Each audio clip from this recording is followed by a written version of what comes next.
Harbaugh just revealed something shocking. He had to get his foot amputated due to a complication with diabetes. And in true LeVar Ball fashion, he had something to say about it. Watch this, and then I'll break down why this is important for all of us. I had an infection where I was in the hospital for over a month. First, they cut off a couple of toes.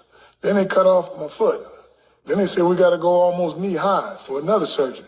And at the same time, they doing them blood transfusions. I don't like them. Now, having an infection, but also not paying attention to diabetes. Hey, Shalom, brother. Shalom. This is Brother Ahawad of GMS Toronto, coming back with another one. So diet. Diet is a big part of this lifestyle that we live as well. It's not just what we eat mentally, right? The brother is here at GMS. We feed the brothers with knowledge, wisdom, and understanding, right? But you brothers have the authority over yourself as to what you put in your body.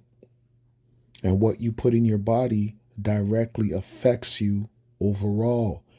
Now, this Babylonian diet that we've been following all through our lives, no matter where you're located, right, in Jamaica, the Babylonian diet is high in oils, these different oils that they might use to make, whether it's ackee and saltfish, and the oils that we use as seed oils. These things are bad for us. Or the sweets that we like, high in sugar. These things are not good for us. They can lead to a bad diet, that Babylonian diet that we have or we've gotten used to over time from our mamas, right? Like that movie, Big Mama's House, right? Where everybody's legs has to get amputated because of the diet that happens over time. High in fried foods. The fried foods is bad because we're using the bad oils. I'm not saying that you're not going to have fried chicken every now and then, right? I like fried chicken, but guess what? We can't be eating fried chicken all the time. The oils is bad. The oils will lead to a negative outcome for your body. This guy had to get his leg amputated. Why? Because he probably has a sweet tooth, right? To where he likes sugary foods. Like, this is an old man. Once you get older, your diet has to change. You have to become more accustomed with cardio, whether it be walking or bike riding or swimming, right? The Holy Spirit cannot dwell upon you if your diet is off. If you're eating shrimps, right, which obviously brothers shouldn't even be looking at that or touching that, but these are the foods that our people eat. These are the foods that our people have been accustomed to. This is the Babylonian diet of our people. Shrimps, lobster, crab, pork, right, liver, kidney. Everything that Yahweh, Bahashem, Yahushai told us not to eat is what our people have been accustomed to. Now, this is 1 Corinthians chapter 6, verse 19, and it reads, "What? Know ye not that your body is the temple of the Holy Ghost, which is in you, which ye have of Yahweh, and you are not your own?" Right? So you got to look at yourself like that. Right? A lot of you brothers, you walk around with your down countenance, your depressed spirit. Don't you know that your body is a temple? You got to carry it that way, because every day you got to say to yourself, I want the spirit of Yahweh, Bahashem, Yahushai to rest in me. I want the spirit to minister to me. I want the spirit to take hold of me and guide me and lead me. The spirit cannot do that when you are eating certain foods, right? Brothers have mastered not eating certain foods mentally. You know not to eat the food of Buddhism. You know not to eat the food of witchcraft. You know not to eat the food of Christianity, right? Which is spiritual food.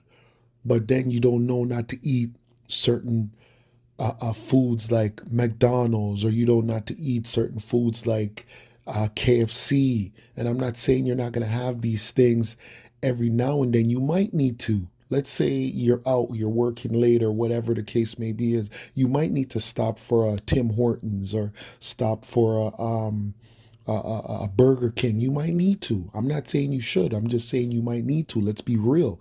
We live in this wicked system. You know, you might something might happen to where you need to stop. That's the only thing that's open. I'm not saying, but you have to understand the negative effects of that food on our bodies. Our bodies weren't made to digest. We weren't made to consume the filthy food that we have now been accustomed to, right? Now, this is Genesis chapter 1, verse 29, and it reads, "And Yahweh said, Behold, I have given you every herb bearing seed which is upon the face of all the earth." And the reason why this is important is because all the different herbs, right? All the different fruits, all the different spices, all you got to do is research them. There's benefits to everything that the Most High has given us, whether it be curry, whether it be cloves, whether it be coriander, whether it be apples, whether it be oranges, whatever the Heavenly Father has given us, whether it be watermelon, there's different benefits to different fruits, herbs, vegetables. So everything upon the earth is given unto man to heal man or to make man better, right? These bodies that we have survive off of certain things. They survive off of water. It survives off of oxygen.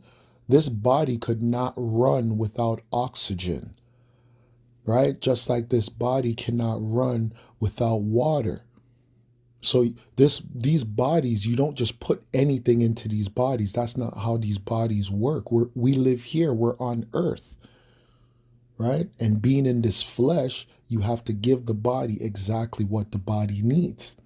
Okay, it reads, "Which is upon the face of the earth, and every tree in which is the fruit of the tree yielding seed, to you it shall be for meat," right? Because there's benefits to it. Now this is Romans chapter 12, verse 2, and it reads, "And be not conformed to this world," so your Babylonian diet, right? Telling us like you brothers that grew up in West Africa. I don't care about your West African diet. Is there certain things we could take from a West African diet? Yes. Is there certain things we can take from a West Indian diet? Yes. Is there certain things we could take from different diets from around the world that our people have got accustomed to that are good? Yes, like the Italian diet. The Italian diet is very good until it's not, because the Italians use a lot of carbs and they use a lot of pork. But mostly everything else in the Italian diet is amazing. The different oils that they use, which mainly is the olive oil. Olive oil is amazing. Olive oil is amazing, right? The different herbs, the rosemary, the you know what they use. I can't think of everything right now off the top of my head, but the Italian diet is amazing. Arugula, right? The different tomato, I don't even know if it's tomato, but the different tomato paste and stuff, those things are actually really good for you. So the Italian diet minus the carbs, right? And the pork is actually really, really good for you, man. So you got to be, and it says, "Be not conformed to this world," right? A lot of you are conformed to this world, meaning that you still have the mentality of a Babylonian. You don't know how to operate yourself as a new man, a Hebrew Israelite man. You don't know how to let the Spirit minister to you. Because when the Spirit ministers to you, you're going to change. You're going to be a new person. You're going to conduct yourself in a righteous fashion. No matter what, you're going to try and be a better man every single day. Whether you wake up and you hit the gym, whether you wake up, you drink some water, Whether you wake up and you fast, you abstain from the things that you used to love. Let's say you used to love Burger King, you used to love McDonald's. You know that now that you're in this truth, you're not going to put those defiled things into your body because you understand that Burger King and McDonald's is not good for you. All right. So it says, and be not conformed to this world, but be ye transformed by the renewing of your mind, that ye may prove what is that good and acceptable and perfect, the will of Yahweh, right? That's what we're trying to do every day, right? We're trying to be governed by the spirit of Yahweh Bahashem Yahweh Shai. Got to be governed by that spirit of Yahweh Bahashem Yahweh Shai, not just by this word, but also by what we eat, right? What we put in our bodies. Very important. They all go hand in hand. Here's why we should care. Research tells us that insulin resistance may lead to prediabetes. Hey, and guess what people on planet Earth are insulin resistant? So-called blacks, Latinos, and Native Americans. Isn't that funny? Isn't that funny? The so-called blacks, Latinos, and Native Americans are insulin resistant, which means that we have to be careful of what we eat. Just like you ever notice, you so-called black men, every time you shave, you get razor bumps. But when you don't shave, you have perfect skin. Your skin is beautiful, no bumps, no nothing. But every time you shave, you get razor bumps. You ever notice that the Caucasian, the Asian, the African, these people can shave every single day or every other day and they never get razor bumps? You ever ask yourself why? Because we're breaking the law, statutes, and commandments. We're meant to have a beard on our face. These may lead to type 2 diabetes, and type 2 diabetes may lead to type 3 diabetes, also known as Alzheimer's. Now, right now in the U.S., 93% of the population is insulin resistant. 1 in 3 are pre-diabetic, and most don't know it. And 1 in 10 have type 2 diabetes. Hey, 1 in 3 are pre-diabetic, which means that our people are overweight, and it's mainly our women. It's mainly our women, and the reason why is because there's no man in the house. There's no man in the house.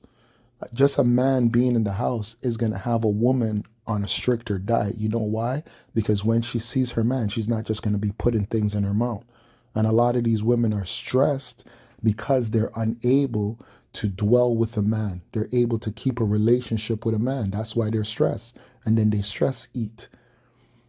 And then because there's no man in the house, they don't have nobody to look after them, so to speak.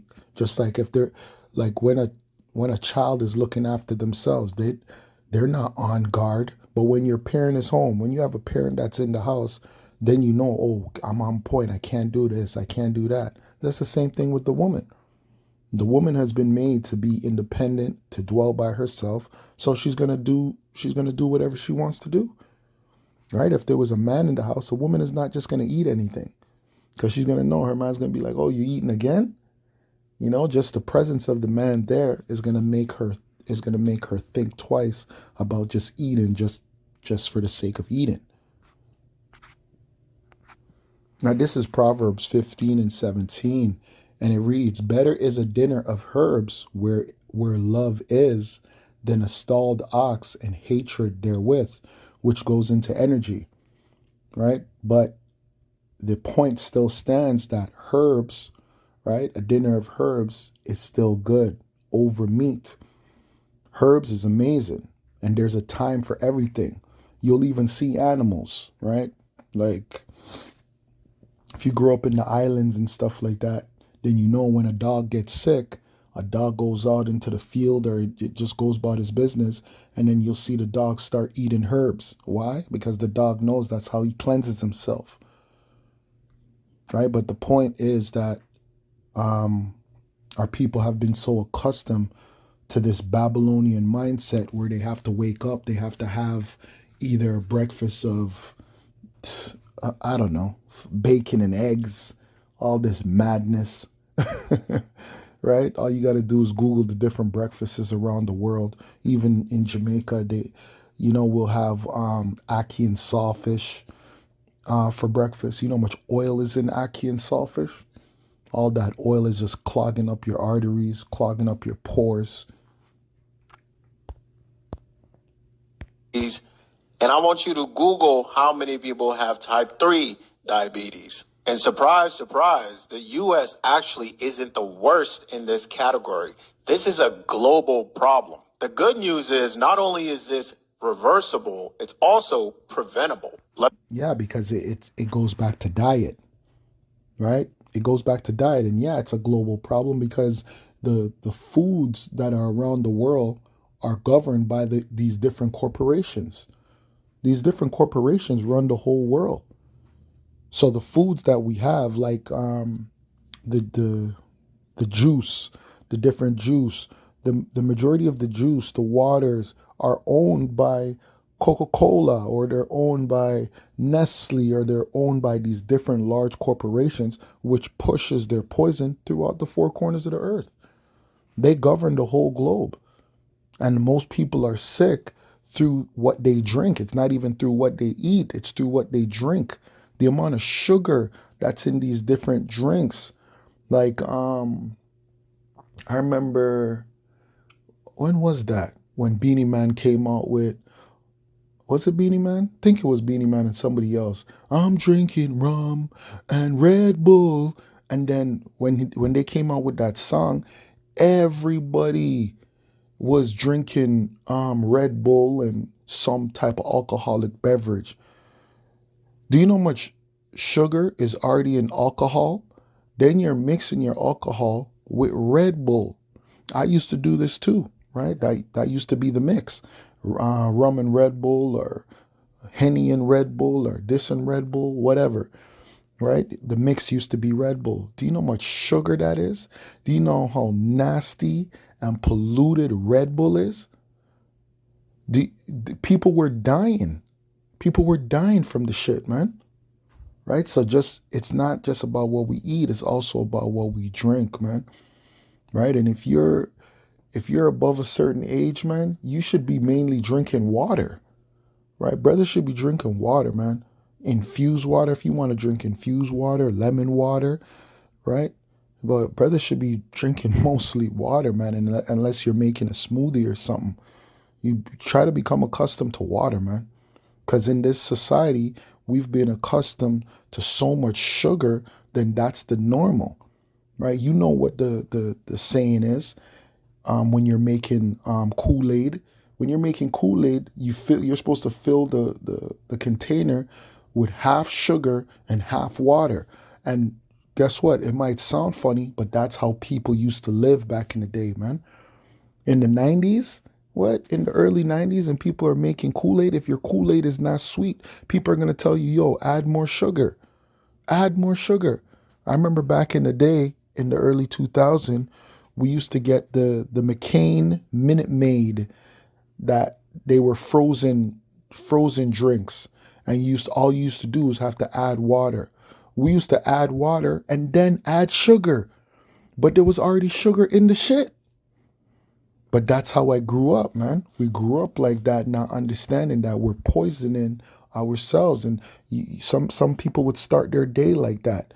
You spike your blood sugar as soon as you wake up in the morning. You spike your blood sugar before you go to bed. You spike your blood sugar throughout the day. Your body is crying. Your body is dying. Your body is crying and your body is dying, because that's not how we're meant to live, man. These bodies are amazing, but they're only amazing if you take care of them. And in this society, most people don't take care of their bodies, because what we're told is good is actually not fucking good. Like me, I love coconut water. Love coconut water. Now, if you drink coconut water in the island straight from the coconut, you're blessed. That's amazing. But here in this country, all the coconut water that's in the cans and shit like that, that shit is all poison, man. That shit is straight poison. There's only maybe one or two that come that are natural. You'll see no sugar added, no nothing. Some of those are good. But the majority of the coconut water, straight trash, man. Straight sugar, poison. It's not good for you, man. Now, this is Ecclesiasticus chapter 30, verse 25, and it reads, a cheerful and good heart, right, good mind, will have a care of his meat and diet. You got to think about these things, man. And you got to think about it in a righteous way. You got to think about it like a servant of the Most High. You want the Most High to bless you with knowledge, wisdom, and understanding. You want the Most High Spirit to dwell with you, but then you're drinking Red Bull, or you're drinking Coca-Cola, or you're drinking these, you're eating nasty shit. Nah, you got to cut that out. You gotta live and take care of yourself in a way to where the Spirit of the Most High wants to dwell inside of you. Well, you got to ask yourself, why would the Most High want to dwell with me? Right? You as a man, do you want to stick your dick into any woman? If you know a woman is out there and she's a fucking whore and she's a damn thought, do you want to stick your dick inside of her? Of course you don't. She's filthy. She's polluted. So why would you want the Most High to dwell inside of you, and you're filthy and you're polluted? You got to carry yourself in the most upright way, in the most righteous way, to the best of our ability, to where you become enticing to Yahweh Ba'ashim, Yahweh Shai. Right? A lot of you guys, you're in this truth, and you might look good on the outer, but on the interior, you're filthy and you're polluted, and you're wondering, yo, how come I don't have any knowledge, wisdom, and understanding? How come I'm not growing in this thing? You're not growing in this thing because the Spirit of the Most High is not residing in you. You guys are just winging it. You're not enticing the Spirit of the Most High to want to dwell with you. Right? That Rakah Kodash is not flowing inside of you because you're not living that way. You're not living in a righteous way. So you don't even know what it feels like to have that Holy Spirit be upon you. You don't even know when you're in the righteous spirit. You don't know. You guys are faking it. You guys have a fake spirit upon you. You don't know when the spirit of knowledge, wisdom, and understanding and truth is flowing through your lips. Right? That's a righteousness, man, that doesn't just start with you learning about this truth. Well, it really does, but it starts with learning the name and learning who you are, but it also goes into your diet, man. Your diet is very important. Your diet is very important. Can't be doing things like eating what's that garbage which I used to love, cheesies. I used to love cheesies, right? Like the type of chips, the cheesies, Cheetos. I used to love that shit, right? Doritos wasn't really my thing, but when I came into this truth and I found out that Doritos have pork, those certain things you got to cut out, man. You got to cut out because it's poison. It's nasty. I'm not saying you ain't going to slip here or slip there, but shit's nasty, man. Shit's nasty. Just be mindful, brothers, right? Because if you want to have the Most High Spirit dwell upon you, right, in righteousness and in truth, you just got to be mindful, man. Real shit, right? So I just wanted to do a quick lesson on that. And with that, I'd like to give all praises, glory, and honor to Yahweh, Bahashim, Yahweh Shai, Bahashim, Rakah Kodash.